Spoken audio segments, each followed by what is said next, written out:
Hello students, मेरा नाम doctor Kapil Jain है। I am your chemistry professor as well as director of Central India's top most coaching institution momentum. Momentum लगभग 19 सालों से Mahakaushal area के जो स्टूडेंट्स हैं, महाकौशल एरिया ये मध्य प्रदेश में महाकौशल एरिया जहां पर हमारा बेस है और जहां से हमने लगभग इन 19 सालों के अंदर हजारों के अंदर जो इंजीनियर्स हैं और हजारों के अंदर ही जो डॉक्टर्स हैं उनको प्रोड्यूस किया है। और बहुत सारे जो स्टूडेंट्स हैं उनका जो ड्रीम था एक अच्छे इंजीनियरिंग और एक अच्छे मेडिकल कॉलेज में जाने का, मुझे बहुत ही खुशी हो रही है आप सभी को बताते हुए कि उस ड्रीम को फुलफिल करने में मोमेंटम ने अपना बहुत बड़ा कंट्रीब्यूशन किया है। नाउ ये जो कोर्स है इसके बारे में भी आपको मैं थोड़ा सा ब्रीफ करना चाहूंगा। इस कोर्स का सबसे इंपॉर्टेंट पर्पस क्या है? आप जैसे जो स्टूडेंट्स हैं जो नीट की प्रिपरेशन अभी 11th क्लास में 12th क्लास में किए और नीट का एग्जाम दिए लेकिन बहुत अच्छा नहीं कर पाए बिकॉज ऑफ आपको या तो कहीं ना कहीं थ्योरी की कमी लगी और या फिर प्रॉब्लम्स प्रैक्टिस करने में आपको कमी लगी, जिसके लिए जैसे अगर हम केमिस्ट्री की बात करें तो केमिस्ट्री में एक ऐसी कोई सेल्फ सफिशिएंट बुक नहीं है जिसको कि मैं कंप्लीटली अगर पढ़ लूं या कंप्लीटली उसके सारे प्रॉब्लम्स बना लूं तो फिर मेरा नीट के अंदर सिलेक्शन हो ही जाएगा। लेकिन मोमेंटम ने ये जो कोर्स आप सभी बच्चों के लिए डिजाइन किया है, इसका मतलब और इसका थीम ही हमने ये रखा है कि आपको जो यहां पर पढ़ाएंगे, चाहे वो केमिस्ट्री हो या फिजिक्स हो या बायोलॉजी के अंदर बॉटनी या जूलॉजी हो, और उनके ऊपर बेस्ड जितनी भी प्रॉब्लम्स आपको प्रैक्टिस कराएंगे उन सभी प्रॉब्लम्स के भी रिकॉर्डेड सॉल्यूशंस आपको इस कोर्स के दौरान दिए जाएंगे बच्चों।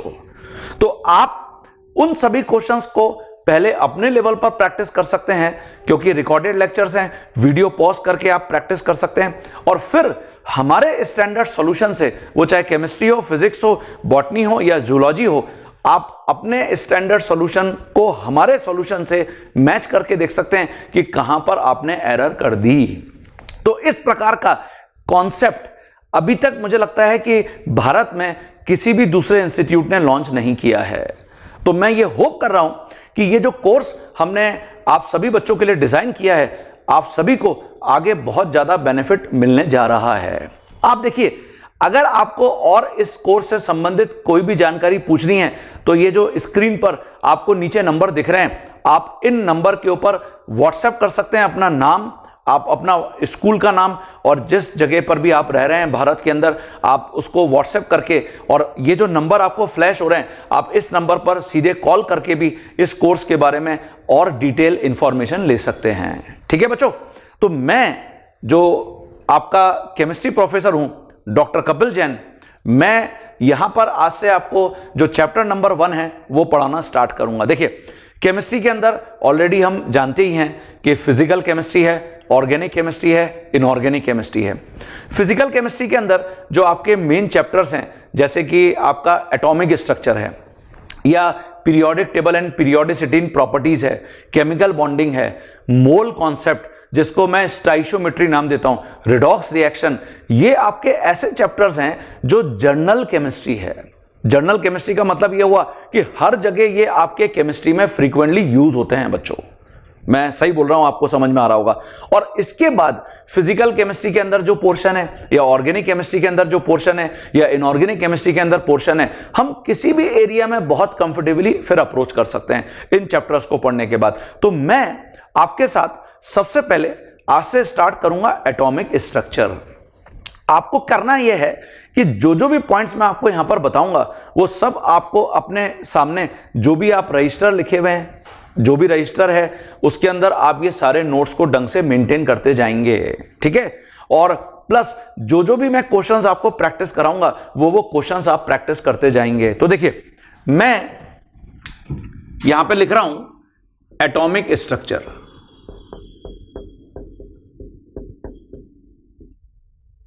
एटॉमिक स्ट्रक्चर जैसे नाम से समझ में आ रहा है, स्ट्रक्चर ऑफ एन एटम। और इसके अंदर जो सबसे इंपॉर्टेंट है वो है 3 fundamental particles electron, proton and neutron. तो हम सबसे पहले इस पॉइंट को यहां पर हाईलाइट करेंगे, 3 फंडामेंटल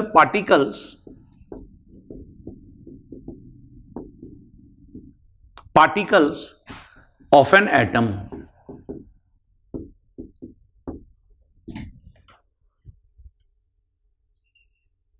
ये जो 3 फंडामेंटल पार्टिकल्स हैं, इसके अंदर जैसे सबसे पहले इलेक्ट्रॉन की डिस्कवरी हुई, इलेक्ट्रॉन, और इलेक्ट्रॉन को हम -1 E0 से रिप्रेजेंट करते हैं, या सिंपली इसको E-1 से भी रिपोर्ट करते हैं। -1 E0 का क्या मीनिंग है वो अभी आपको मैं बताऊंगा इसी लेक्चर के अंदर। तो देखिए, जो इलेक्ट्रॉन से रिलेटेड हम पॉइंट्स याद रख सकते हैं, सबसे पहले वो ये है, जैसे specific charge of an electron.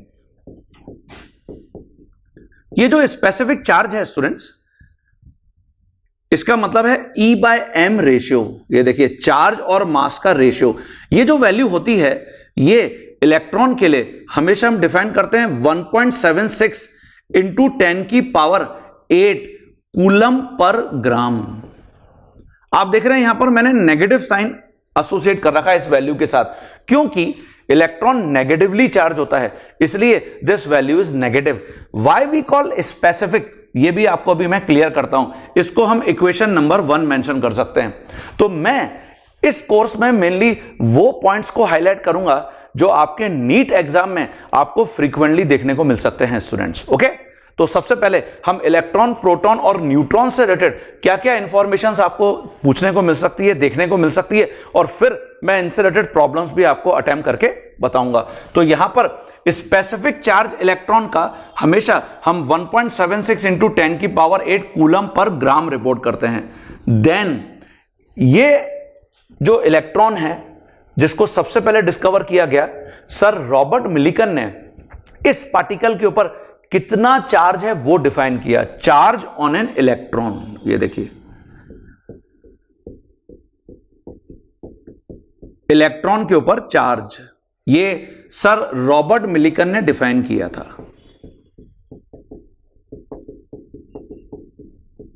Oil drop experiment से ऐसे जो स्पेसिफिक चार्ज हमने इलेक्ट्रॉन का लिखा है, ये सर जे थॉमसन ने डिफाइन किया था स्टूडेंट्स। क्या ये हमसे कॉम्पिटिटिव एग्जाम में पूछा जाता है? नो, ये नहीं पूछा जाता। तो इलेक्ट्रॉन के ऊपर जो चार्ज है वो है 1.6 इंटू 10⁻⁻19 कूलम। ये देखिए, ये नेगेटिव वैल्यू मैंने फिर यहां पे लिख रखी है। ऑब्वियसली इलेक्ट्रॉन नेगेटिवली चार्ज है, इसलिए 1.6 इंटू 10⁻⁻19 विद नेगेटिव साइन। इसके बाद कैलकुलेट किया गया mass of an electron, electron का मास। और ये जो इलेक्ट्रॉन का मास है बच्चों, इसको हम कैसे कैलकुलेट कर सकते हैं? अगर मैं इक्वेशन नंबर 2 को इक्वेशन नंबर 1 से डिवाइड कर दूं, मतलब चार्ज और स्पेसिफिक चार्ज ऑफ इलेक्ट्रॉन का रेशियो, तो इससे हमको मास ऑफ इलेक्ट्रॉन मिल जाएगा।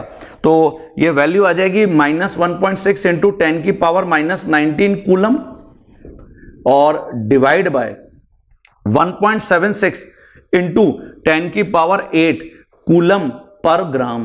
ये देखिए,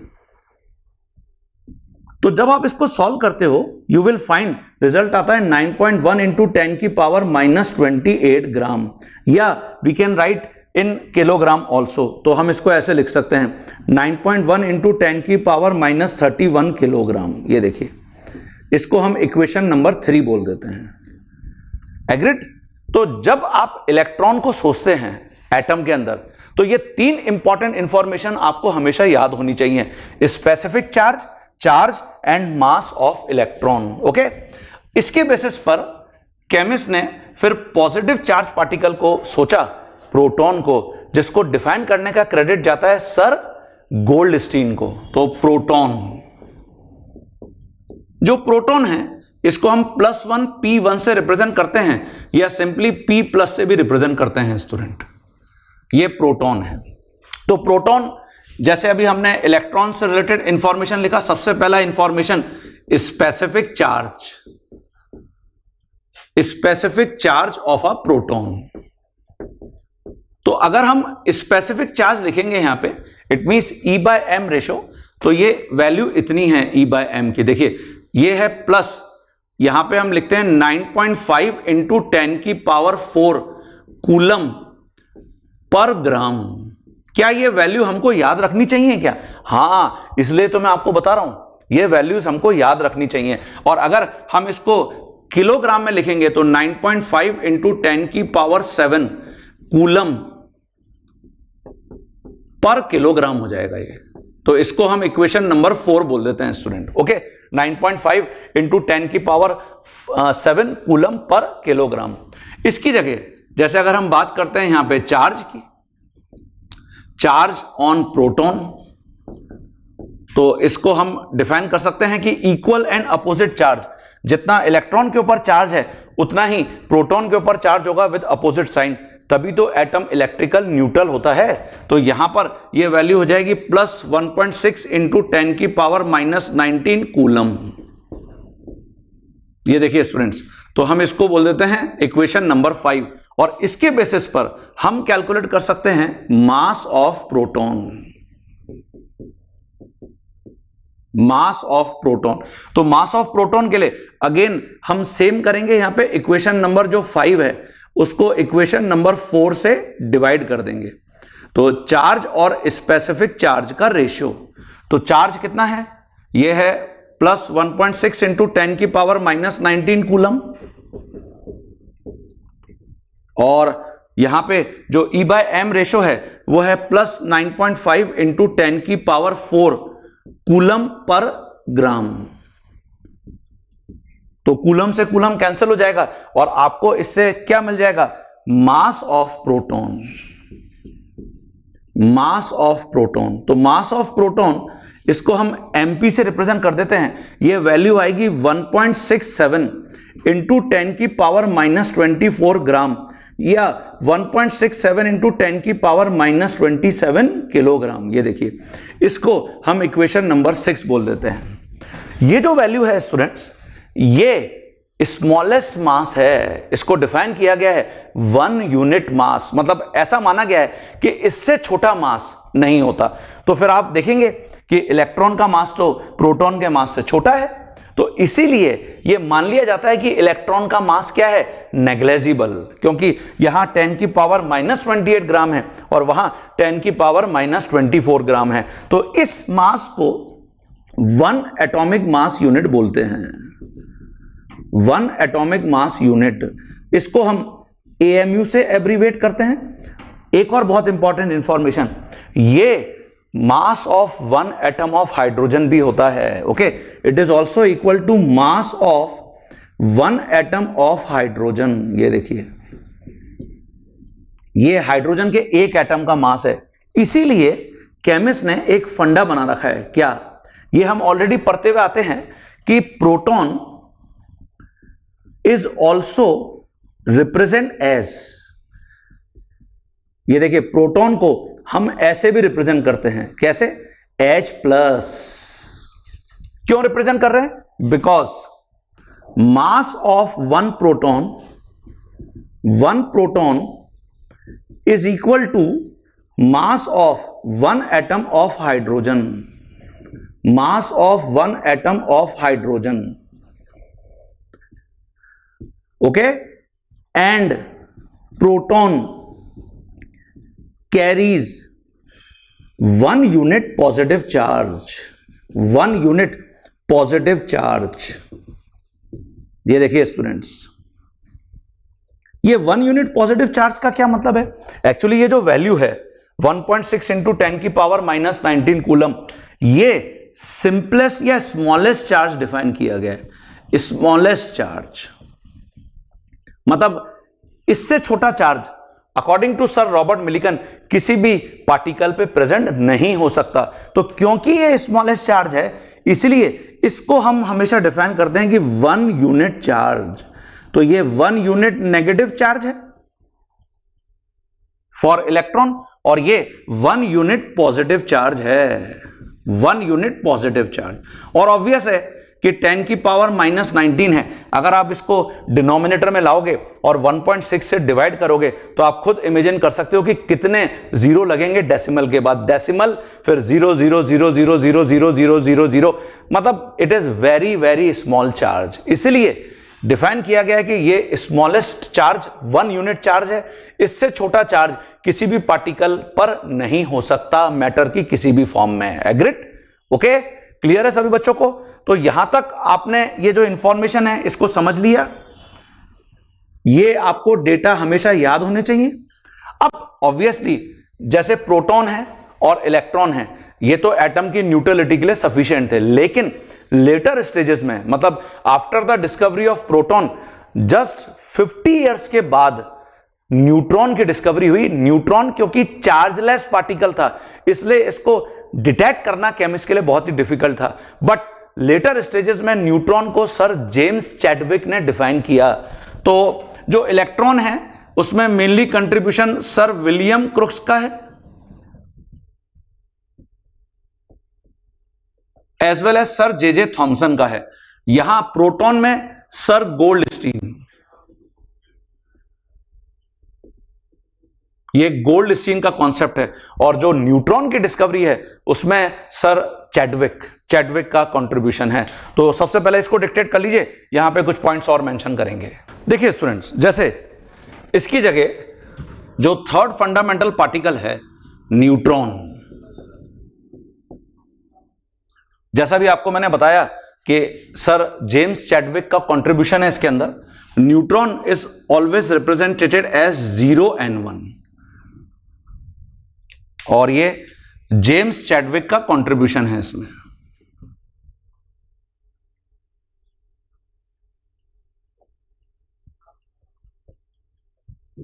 तो why it is called 0n1, इसको 0n1 क्यों बोलते हैं? तो देखिए यहां जो स्पेसिफिक चार्ज है, स्पेसिफिक चार्ज ऑफ न्यूट्रॉन, तो ये वैल्यू हमेशा 0 होगी। वाई 0? क्योंकि जो न्यूट्रॉन है वो चार्जलेस है। ओके, तो यहां अगर हम बात करते हैं चार्ज ऑन न्यूट्रॉन,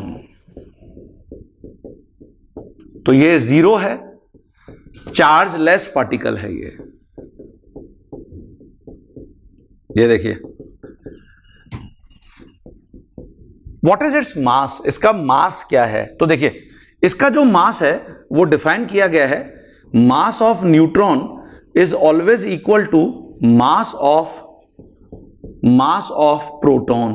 ये देखिए, मतलब 1 यूनिट मास है।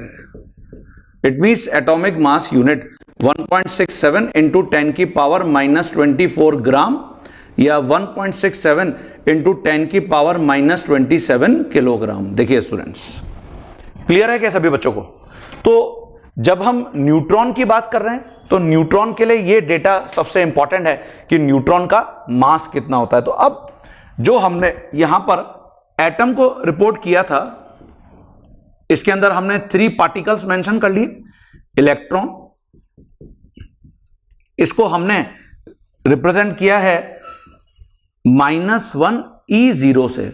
ऐसे ही प्रोटॉन, इसको हमने रिप्रेजेंट किया है +1 P1 से। और न्यूट्रॉन, इसको हमने 0n1 से रिपोर्ट किया है। ये देखिए, तो हम अब इसको बहुत क्लियरली एक्सप्लेन कर सकते हैं कि ऐसा क्यों है। जो इलेक्ट्रॉन है, ये देखिए, अगर हम इलेक्ट्रॉन की बात करते हैं तो यहां पर जो -1 है, ये है 1 unit negative charge, 1 unit negative charge. और 1 यूनिट नेगेटिव चार्ज 1.6 इंटू 10 की पावर -19 कूलम, ये 1 यूनिट नेगेटिव चार्ज है विद नेगेटिव साइन, है ना।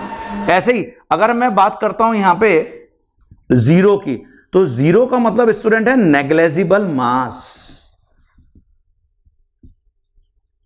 ये देखिए, नेग्लेजिबल मास। नेग्लेजिबल मास का मतलब अभी हमने डिस्कस किया, नेग्लेजिबल मास का मतलब 0 मास नहीं है। नेग्लेजिबल मास का मतलब है कि ये प्रोटॉन के रेस्पेक्ट में बहुत ही लाइटर पार्टिकल है। तो लाइटर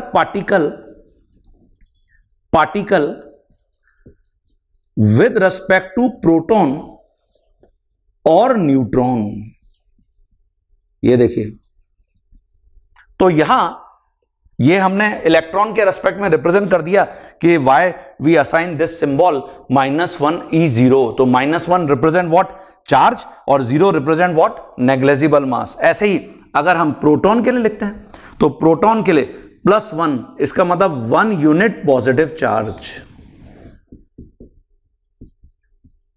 और 1 unit positive charge it means +1.6 into 10 की पावर -19 कूलम।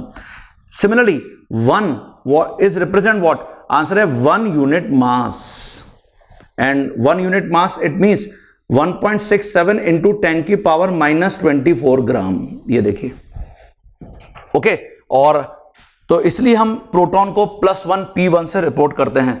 न्यूट्रॉन, तो न्यूट्रॉन 0 का मतलब है चार्जलेस, ये चार्ज की वैल्यू 0 है, और 1 represent 1 unit mass, mass equal to mass of proton, 1 unit mass 1.67 into 10 की पावर -24 ग्राम। ये देखिए बच्चों, तो ये सभी स्टूडेंट्स को क्लियर है?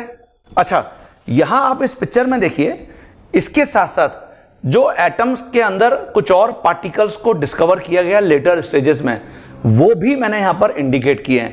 एंड कुछ और साइंटिस्ट का कंट्रीब्यूशन, जैसे इलेक्ट्रॉन, जो इलेक्ट्रॉन नेम असाइन किया था वो स्टोनी ने किया था। तो ये देखिए यहां पर मेंशन है कि electron name assign by Stoney. ऐसे ही जो सर विलियम क्रुक्स थे, उन्होंने इलेक्ट्रॉन और कैथोड रे, जो कैथोड रेज हैं उनको डिफाइन किया था, और कैथोड रे ट्यूब को इन्वेंट करने का क्रेडिट किसको जाता है? सर जे थॉमसन को जाता है। तो हो सकता है कि आपको कॉम्पिटिटिव एग्जाम में इनमें से भी प्रॉब्लम देखने को मिल जाए। रिमेनिंग जितने भी 3 फंडामेंटल पार्टिकल से रिलेटेड कॉन्सेप्ट्स थे, मास, चार्ज एंड स्पेसिफिक चार्ज, वो मैंने आपको क्लियर कर दिए। अब एक और यहां पर मैं आपको डेटा जरूर देना चाहूंगा, वो क्या है कि प्रोटॉन के मास को या न्यूट्रॉन के मास को अगर मैं इलेक्ट्रॉन के मास के साथ कंपेयर करूंगा तो रेशो कितना आता है, ये रेशो भी तुमको डायरेक्ट एग्जाम में देखने को मिल सकता है। ठीक है, तो सबसे पहले ये पॉइंट, और वो जो आपको पिक्चर वहां पर दिख रही है, आप उसको भी अपनी कॉपी में ड्रॉ कर लीजिए। देखिए स्टूडेंट्स, जैसे यहां पर अगर हम मास of proton versus mass of electron लिखते हैं, तो ये आपको डायरेक्ट रिजल्ट एग्जाम में प्रॉब्लम दिला सकता है।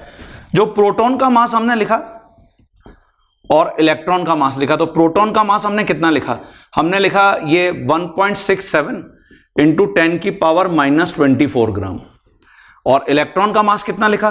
9.1 इंटू 10 की पावर -28 ग्राम।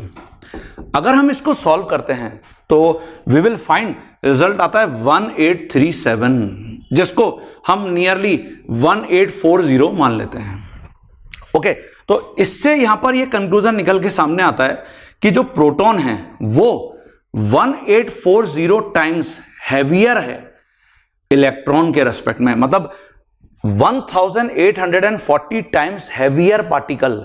तो अप्रोक्सीमेटली ये तो 2000 टाइम्स हैवियर पार्टिकल हो गया।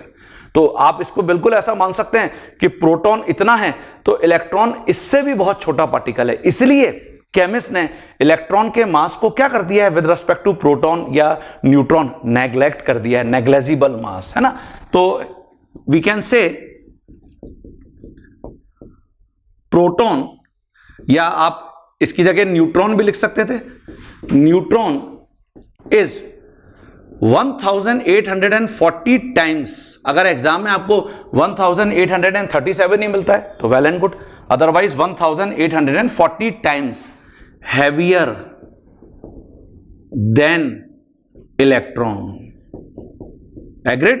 ओके, एक और पॉइंट यहां पर नोटिसेबल है, जैसे अभी हमने प्रोटॉन के मास को या न्यूट्रॉन के मास को इन टर्म्स ऑफ यूनिट कितना लिखा? 1 यूनिट लिखा। ठीक है, तो मैं इलेक्ट्रॉन के मास को इन टर्म्स ऑफ यूनिट लिख सकता हूं क्या? हां, तो देखिए प्रोटॉन का mass in terms of unit 1 unit, ये अभी हमने 1 एटॉमिक मास यूनिट लिखा, डिवाइडेड बाय इलेक्ट्रॉन का मास, और ये वैल्यू 1837 है, 1837 ही एग्जैक्ट वैल्यू आई थी।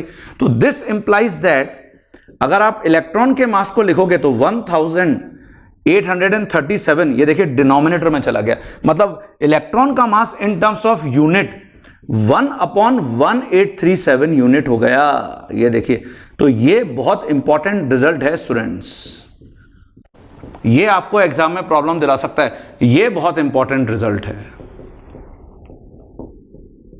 ठीक है स्टूडेंट्स। अच्छा, आज के बाद जब भी हम इलेक्ट्रॉन, प्रोटॉन, न्यूट्रॉन को याद रखेंगे, ये देखिए, ये हम भगवान से याद रखेंगे। मुझे लगता है कि आप में से सभी स्टूडेंट भगवान को जरूर याद करते हैं, है ना। तो भगवान मतलब गॉड, ये देखिए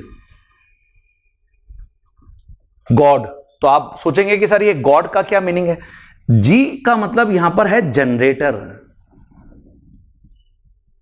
ओ का मतलब है ऑपरेटर, और डी का मतलब है डिस्ट्रॉयर। तो जैसे हिंदू मैथोलॉजी में ब्रह्मा, विष्णु, महेश मतलब जनरेटर, ये भगवान ब्रह्मा जी को माना गया है।